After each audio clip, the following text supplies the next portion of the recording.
దోస్తులందరికీ నమస్కారం. ఎలా ఉన్నారండి? బాగున్నారా? అందరూ బాగుండాలని మనస్ఫూర్తిగా కోరుకుంటున్నాను. ఇంతకీ విషయానికొస్తే ఈరోజైతే పప్పుచారు కాస్తున్నాను. పప్పుచారే, సాంబార్ అయితే కాదు. పప్పుచారు అంటే న్యాచురల్‌గా కాస్తున్నాను.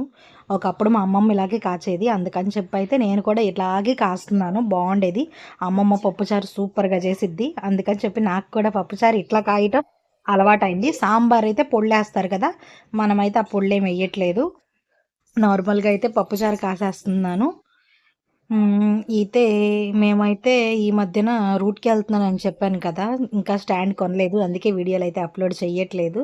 ఈ మధ్యలో నేను ఒకటి చేయాలనుకుంటున్నాను. అది కూడా నెక్స్ట్ వీడియోలో చెప్తాను. ఈ మధ్యలో అది కూడా స్టార్ట్ చేస్తాను. అది కూడా మీకు అందరితో షేర్ చేసుకుంటాను. కొంచెం పండగ అయిన తర్వాత చేద్దామన్న ఆలోచనలో అయితే ఉన్నాను. అందుకని ఎవరికీ ఏది కూడా చెప్పలేదు. మా అనే వాళ్ళకైతే అస్సలు చెప్పలేదు. ఎందుకంటే నాకు నా ఫ్యామిలీ మెంబర్స్ మీరే. అందుకే